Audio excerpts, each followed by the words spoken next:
మాట్లాడదాం. Good afternoon sir. Good afternoon sir. Gulf ప్రాంతంలో మన అయతుల్లా ఖమేనీ అంత్యక్రియల సమయంలో మళ్ళీ ఇటు అమెరికా అధ్యక్షుడు ట్రంప్ ఇరాన్ ని కెలికే ప్రయత్నం చేస్తున్నారు, దాడులకు తెగబడుతున్నారు. అసలు ఈ దాడులు మళ్ళీ ఏ విధంగా చూడాలి సార్? ఎస్ అండి, ఇప్పుడు జూన్ 17వ తారీఖున ఇటు ఇరాన్ కి ఇటు యునైటెడ్ స్టేట్స్ ఆఫ్ అమెరికాకి మధ్యలో ఒక పీస్ డీల్ కుదరడం జరిగింది. అప్పటి నుండి మనకి ఇప్పుడు స్విట్జర్లాండ్ లో పీస్ డిస్కషన్స్ కొనసాగుతున్నాయి. ఈ సమయంలోనే ఇప్పుడు మళ్ళీ డొనాల్డ్ ట్రంప్ యుఎస్ ప్రెసిడెంట్ మళ్ళా ఇరాన్ పై భీకరమైన దాడులు చేయడం. దీనివల్ల ఏంటంటే ఇప్పుడు యుఎస్ ప్రెసిడెంట్ డొనాల్డ్ ట్రంప్ ఏం చెప్తున్నాడంటే ఇరాన్తో పీస్ డీల్ ముగిసిపోయింది, ఇంకా యుద్ధమే అన్నట్టు ఆయన డిక్లేర్ చేయడం జరిగిపోయింది. కానీ అదే సమయంలో ఆయన ఇంకోటి అంటున్నాడు, పీస్ డిస్కషన్ చేస్తే చేసుకుంటూ ఉండండి, కాకపోతే నాకైతే అమెరికాతోటి ఇరాన్ తోటి అయితే ఈ పీస్ డీల్ ముగిసిపోయింది, యుద్ధమే, ఇక తీవ్రమైన దాడి నేను చేస్తాను అన్నట్టు ఇప్పుడు యుఎస్ ప్రెసిడెంట్ చెప్తున్నాడు. దీనికి ప్రధానమైన కారణాలు ఉన్నాయి. ఎందుకు యుఎస్ ప్రెసిడెంట్ మళ్ళా ఇరాన్పై దాడులు చేస్తున్నాడు అనడానికి ఒక స్పెషల్ కారణాలు ఇక్కడ మనకు కనిపిస్తున్నాయి. ఎందుకంటే ఇప్పుడు టర్కీ రాజధాని అంకారాలో నాటో సమ్మిట్ జరిగింది. ఈ నాటో సమ్మిట్లో నాటో దేశాలు ఇటు ఒక రకంగా అమెరికాకి సపోర్ట్ చేసినట్టు కనపడింది. అదేంటి, ఇరాన్ దగ్గర అణ్వాయుధం ఉండకూడదు, ఇరాన్ చేస్తుంది తప్పు, ఈ గల్ఫ్ హర్మూజ్ స్ట్రైట్లో UNCLOS United Nations conventional law of seas ప్రకారం ఫ్రీ నావిగేషన్ ఉండాలి, అందువల్ల అమెరికా అందుకు దాడులు చేస్తుంది అన్నట్టు వాళ్ళు సపోర్ట్ ఇచ్చారు. కేవలం మాట వరుసకు మాత్రమే యుద్ధంలో సహాయం చేస్తానని వాళ్ళు ఒక రకంగా ట్రంప్కి షాక్ ఇచ్చారు. కానీ ఇది ట్రంప్కి ఒక బూస్టింగ్ కింద ఉంది. నెంబర్ 1, ఇది అత్యంత ప్రధానమైన కారణం. ఇక రెండోది ఏంటంటే ఇరాన్ కూడా హర్మూజ్ స్ట్రైట్ ఈ పీస్ డిస్కషన్ జరుగుతున్నాయి స్విట్జర్లాండ్లో, కానీ ఈ పీస్ డిస్కషన్లో ఎట్టి పరిస్థితుల్లో హర్మూజ్ మీద కంట్రోల్ వదులుకోవడానికి ఇరాన్ ఏ మాత్రం కూడా సిద్ధంగా లేదు. ఇది ట్రంప్కి ఒక విపత్కర పరిస్థితిని క్రియేట్ చేసింది. ఎందుకంటే హర్మూజ్ స్ట్రైట్ ఇరాన్ కంట్రోల్లో ఉండకూడదని యుఎస్ చెప్తుంది, కానీ దానికి ఇరాన్ ఒప్పుకోవడం లేదు. ఎంతో కష్టపడి మేము మీకు అమెరికా మీద గెలిచి మేము హర్మూజ్ స్ట్రైట్ మేము సంపాదించాం, దాని మీద మేము గ్రిప్ వదిలితే ఇక ఇరాన్ అమెరికా నాశనం చేస్తే మేము వదులుకోమని. అందుకే 2 షిప్పుల మీద ఇరాన్ దాడి చేసేటప్పటికి యుఎస్ వాజ్ ఫోర్స్డ్, అంటే యుఎస్ బలవంతంగా దాని మీద దాడి చేయాల్సిన పరిస్థితి ఇక్కడ ట్రంప్కి వచ్చింది. రెండోది ఏంటంటే ట్రంప్ ఇప్పుడు మిడ్ టర్మ్ ఎలక్షన్ జరగబోతున్నాయి. యుఎస్ రీసెంట్గా 250th యానివర్సరీ అంటే ఇండిపెండెన్స్ డే జరుపుకున్నప్పుడు ఫార్మర్ ప్రెసిడెంట్ మాజీ ప్రెసిడెంట్లు అందరూ కూడా ట్రంప్ని క్రిటిసైజ్ చేశారు ఇరాన్ యుద్ధం మీద. ఇది తట్టుకోలేని విధంగా ఉన్నాడు. అందుకని ఇరాన్ మీద నేను ఓడిపోలేదు అని చెప్పుకుంటూనే ఉండే పరిస్థితి ఆయనకు వచ్చింది. ఇంటర్నల్ ప్రాబ్లం, అంతర్గతంగా అమెరికాలో అంతర్గత రాజకీయాల పరిస్థితి. ఇంకొకటి ఏంటంటే ఇరాన్ ఏంటంటే ప్రస్తుతం ఇరాన్లో ఖైమెనీ కన్నం జరుగుతుంది. దీనికి ఇరాన్లో 10 కోట్ల మంది జనాభాలో 3 కోట్ల మంది అటెండ్ అవుతున్నారు. ఈ యొక్క సపోర్ట్ చూసి యుఎస్ అసలు తట్టుకోలేకపోతుంది. ఎందుకంటే ఇంత ఇస్లామిక్ రిపబ్లిక్ మీద ఇంతటి రిజైమ్ చేంజ్కి వెళ్ళాం, ప్రభుత్వంలో వ్యతిరేకత వస్తుంది, 54,000 మంది ప్రొటెస్టర్లు ఉరి తీసేశారు IRGC, అయినా కానీ ఇస్లామిక్ రిపబ్లిక్ ఇస్లామిక్ ప్రభుత్వానికి ఇంత ప్రజల సపోర్ట్ ఎందుకుంది అనేది ఆయనకు అర్థమవని పరిస్థితి అనమాట. అందుకనే ఒకే అటాక్లో మీ అందరిని చంపేస్తారన్నట్టు ఆయన మాట్లాడుతున్నాడు. ఈ విషయం చాలా పెద్ద పొరపాటు చేస్తున్నట్టు ట్రంప్ అన్నట్టు ఇక్కడ అర్థమవుతుంది. ఎందుకంటే ఇప్పుడు ఆయతుల్లా అలీ ఖైమోని ఆల్మోస్ట్ 37 సంవత్సరాల పాటు ఇరాన్కి అధ్యక్షుడిగా కొనసాగాడు. అక్కడ ఆయన ఏంటంటే ఒక సుప్రీం లీడర్, రాజకీయ నాయకుడే కాదు, ఆయన ఆయతుల్లా అంటే షియాలకి ఆరాధ్య దైవం. ఒక మహమ్మద్ ప్రవక్త కంటే తక్కువ షియా నేతగా మత పెద్దగా చూస్తారు. ఆయనకి ఇరాన్ ఇంత బ్రహ్మరథం పట్టడం ఇది తట్టుకోలేకపోతుంది. అంతే ఏంటి, ప్రభుత్వ మార్పు కుదరదు. 2 ప్రజల మద్దతు ఇంత ఉన్నప్పుడు ఇరాన్కి చాలా కాన్ఫిడెన్స్ వస్తాయి. Especially Islamic republican guards card వాళ్ళు కూడా చాలా కాన్ఫిడెంట్గా ఫైట్ చేస్తున్నారు. ఇది అమెరికా తట్టుకోలేకపోతుంది. కాబట్టి ఇలాంటి సమయాన్ని చూసుకుని ఇప్పుడు అమెరికా అధ్యక్షుడు అటాక్ చేస్తున్నాడు అక్కడ. అది తీవ్రమైన అటాక్. జూలై 7, 8వ తారీఖులో ఆల్మోస్ట్ 130 టార్గెట్లని America US central command attack చేసినట్టు తెలుస్తుంది. దీనికి ప్రతిస్పందనగా ఇరాన్ కూడా అటాక్ చేసింది. అమెరికా అటాక్లో క్వెష్మ్ ఐలాండ్, అక్కడ నుంచే ఎక్కువగా ఈ యొక్క అండర్ గ్రౌండ్ డ్రోన్లు, అండర్ గ్రౌండ్ మిసైల్ సెంటర్స్ ఉంటాయి క్వెష్మ్ ఐలాండ్, దాని మీద ఎక్కువ అటాకులు చేసింది. ఇరాన్ ఎయిర్ డిఫెన్స్ సిస్టమ్ మీద, ఇరాన్ యొక్క ఆయిల్ వెల్తో ముఖ్యంగా సిరిక్ అనే సిటీ, బందర్ అబ్బాస్ హైయెస్ట్ పెద్ద పోర్టు సిటీ, అక్కడ అటాక్ చేసినట్టు తెలుస్తుంది. తర్వాత బుషేహారు, నాఫ్తాంగ్ ఇలాంటి న్యూక్లియర్ సిటీలను కూడా అటాక్ చేసింది. ఆల్మోస్ట్ 130 టార్గెట్లని US Hellfire missiles attack చేసినట్టు తెలుస్తుంది. చాలా తీవ్రమైన అటాక్ అనమాట. ఇందులో ఎంతమంది చనిపోయారో ఇంకా బయటికి రాలే.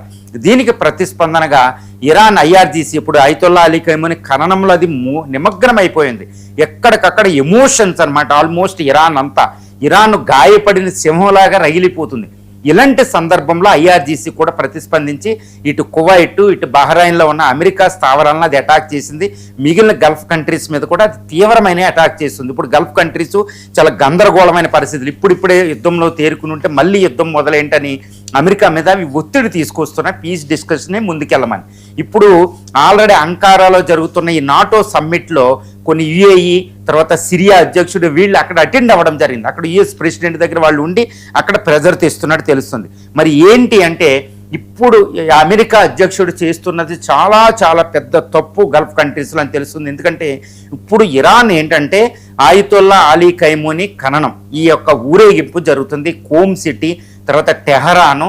ఇప్పుడు జూలై 9వ తారీఖున ఇది ఫైనల్ డే. ఈ రోజు అక్కడ జరగబోతుంది మెహసాద్ సిటీలో ఖననం. ఇక్కడ ఆల్మోస్ట్ 2 crore పీపుల్ ఈ ఒక్క సిటీ దగ్గర అటెండ్ అయ్యే అవకాశం ఉంది. ఇలాంటి సందర్భంలో అమెరికా అటాక్ని ఇప్పటికే ఆయతొల్లా అలీ ఖైమనీ చనిపోయింది. అమెరికా అటాక్, ఇజ్రాయెల్ అటాక్ అనే ఒక భయంకరమైన సెంటిమెంట్, భయంకరమైన పగ ప్రతీకారాలు ఇరాన్ ప్రజల్లో ఉన్నాయి. ఇలాంటి సందర్భంలో అమెరికా అధ్యక్షుడు అటాక్ చేయడం అంటే అది 3వ ప్రపంచ యుద్ధానికి దారితీస్తుంది. ఎందుకంటే ఇప్పుడు ఇరాన్ అనేది కేవలం ఒక కంట్రీ కాదండి. ఇప్పుడు ఈ యొక్క ఖనన ప్రక్రియ ఇరాన్లో జరిగింది. పాకిస్తాన్లో 15% ఉన్న షియా ముస్లింలు కూడా సంతాపం తెలియజేస్తున్నారు. ప్రపంచంలో ఆల్మోస్ట్ 50 కోట్ల మంది షియా ముస్లింలే కాదు, మిగిలిన 150 కోట్ల షియాలు కూడా, సున్నీ కూడా ఇది అంటే across the Sunni Shia sectarian division అనేది పోయిందనమాట. అంటే ఒక ముస్లిం మత పెద్దను చంపేసినట్టు ముస్లిం దేశాలు 200 కోట్ల ముస్లిమ్స్ ఫీల్ అవుతున్నారన్నమాట. ఇలాంటి సందర్భంలో ట్రంప్ అటాక్, అదే గంటలో ట్రంప్ అటాక్ అంటే అది తీవ్రమైన 3వ ప్రపంచ యుద్ధమే. ఎందుకంటే ఇస్లామిక్ కంట్రీస్ అంతటిని ఏకం చేసేస్తుంది. ముఖ్యంగా చెప్పాలంటే ఇస్లామిక్ కంట్రీస్ ఏకం అవ్వడం అంటే ప్రభుత్వాలు ఏకం అవ్వకల, ప్రజలు ఏకమైపోతున్నారు. దాన్ని ఇస్లామిక్ బ్రదర్హుడ్ అంటారు. అదే క్రూసేడ్ని మళ్ళీ ఇన్వోక్ చేయడం, అదే ట్రంప్ చేస్తున్న అతిపెద్ద తప్పుగా అక్కడ అభివర్ణించవచ్చు. అందుకే ట్రంప్కి దౌత్య విధానానికి అక్కడ ఉన్న శత్రువుని ఏ విధంగా రెచ్చగొట్టాలో తెలిసిన వ్యక్తి అనమాట. అది ఒక రకంగా పిచ్ అని చెప్పొచ్చు అనమాట. ఇది 3వ ప్రపంచ యుద్ధానికి ఒక వేదిక కాబోతుంది ఈ అటాక్లు అనేవి. ఇప్పుడు ఇరాన్ కూడా అసలు నాకు ఈ శాంతి ఒప్పందం వద్దు, ఎందుకంటే ఇప్పుడు ఇరాన్ పరిస్థితి ఎలా ఉందంటే ఐఆర్జీసీకి ఫుల్ అథారిటీ వచ్చింది. ఎందుకంటే పీపుల్ మద్దతు ఇస్తున్నారు, రోడ్ల మీదకి వచ్చి అసలు అమెరికాతో శాంతి ఒప్పందం ఇవ్వద్దు, death to Israel, death to America అంటూ ప్రతిజ్ఞ చేస్తున్నారు. అమెరికా అధ్యక్షుడిని ట్రంప్ని సంహరించమని వాళ్ళు ప్రతిజ్ఞ చేస్తున్నారు. 3 crore పీపుల్ రోడ్ల మీద. అంటే ఆ సైన్యానికి ఎంతటి కాన్ఫిడెన్స్ వస్తుందో చూడండి. అది ఒక రకంగా రెఫరెండం కింద, ఓటింగ్ కింద చెప్పొచ్చు అనమాట ఇరాన్లో. ఇప్పుడు దీన్ని ఆసరా తీసుకుని ఐఆర్జీసీ మాకు అసలు శాంతి ఒప్పందం వద్దంటే ఇప్పుడు అమెరికా ఏమైనా చేయగలిగిద్దంటే అమెరికా, నాటో దేశాలు కలిసినా ఇరాన్ని ఓడించే పరిస్థితి ఇప్పుడు అక్కడ లేదు. ఎందుకంటే ఇరాన్ జాగ్రఫికల్గా హర్మూజ్ స్ట్రైట్ని కంట్రోల్ చేస్తుంది. ఆ తర్వాత ఇరాన్ దగ్గర ఉన్న 15,000 మిసైల్స్, 1,00,000 కొద్దీ ఉన్న డ్రోన్లు ఇప్పుడు గల్ఫ్ కంట్రీస్ని సర్వనాశనం చేసే శక్తి, ఫైర్ పవర్ దాని దగ్గర ఉంది. కాబట్టి ఇరాన్ ఓడినా కానీ శత్రువు నాశనం అవ్వాలనేది ముందుకెళ్తే అమెరికా ఏమీ చేయలేని పరిస్థితి. మరి అమెరికా ఏమీ చేయలేని పరిస్థితిలో ఉండి యుద్ధం అనడం ట్రంప్ చేస్తున్న పెద్ద తప్పుగా చెప్పొచ్చు. ఇది 3వ ప్రపంచ యుద్ధానికి అతి బలమైన కారణంగా చెప్పుకోవచ్చు. ఎందుకంటే అమెరికాలో ఇంటర్నల్ సిచ్యువేషన్, అంతర్గత రాజకీయాలు, ఆయన ఎదుర్కొనే ప్రెజరు, ఒత్తిడి వల్ల ఈ మిడ్ టర్మ్ ఎలక్షన్ గెలవాలని ఇరాన్ మీద ఇంకా వెళ్ళడం చేస్తున్న అతిపెద్ద తప్పుగా మనం అభివర్ణించవచ్చు. మరి యుద్ధం ఇక్కడ ఆగుతుందంటే నాకు తెలిసినంత వరకే ఇరాన్ ప్రస్తుతం అంత తెగింపుకి వెళ్ళే అవకాశం అయితే ఇరాన్ లేదు. ఎందుకంటే ఇరాన్లో ఐఆర్జీసీ కంట్రోల్ కాకుండా మిగిలిన యొక్క ఎక్స్పీడియన్సీ కౌన్సిల్ అని, బాగేర్ అని, అరాచి అని, తర్వాత పెజాస్కి అని వీళ్ళు ఆ ఇరాన్ పీపుల్ని ఎంతటి రెచ్చిపోయినా వాళ్ళు ఆపుతున్నారు. ఎందుకంటే సర్వనాశనం, ఇప్పుడు యుద్ధం చేసే పరిస్థితి ఇది కాదు, మనం శక్తివంతం అవ్వాలని వాళ్ళు ఓదారుస్తున్నారు పీపుల్ని.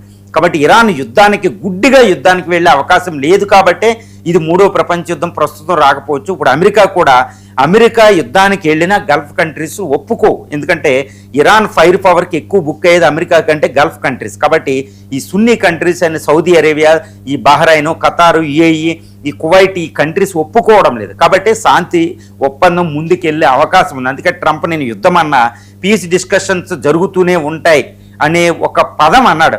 Let the peace discussions continue అనే పదం కూడా ఆయన అన్నాడంటే ఆయన యుద్ధం చేయాలనే కోరిక లేదని అర్థం. కాబట్టి ఇక్కడ ఉన్న జియో పొలిటికల్ డైనమిక్స్ ఆధారంగా యుద్ధం అనేది జరగదు.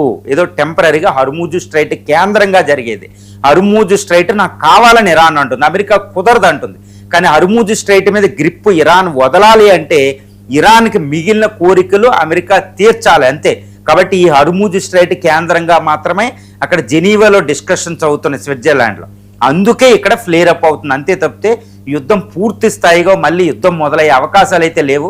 కాకపోతే ట్రంప్ ఏదైనా తొందరపాటు నిర్ణయం కానీ తీసుకుని ఈ యొక్క ఖననం లేకపోతే అక్కడ సమాధులు, ఆయతుల్లా అలీ ఖైమనీ సమాధులు, వీటి మీద పొరపాటున ఆయన అటాక్ చేసి ఎక్కువ మంది అక్కడ స్కూల్ అటాక్ లాగా ఇలాంటి అటాక్ ఏదైనా జరగరానిది జరిగితే మాత్రం అసలు ఈ యుద్ధాన్ని ఆపడం ఎవరి తరం కాదు, అది మూడో ప్రపంచ యుద్ధానికి దారితీస్తుంది. కాబట్టి ట్రంప్ చాలా సంయమనంతో వ్యవహరిస్తేనే అది పూర్తి స్థాయి యుద్ధం అవ్వదు, లేకపోతే చాలా డేంజరస్ ఫ్లేర్ అప్ అయి థర్డ్ వరల్డ్ వార్ అయినా కానీ ఆశ్చర్యం లేదండి.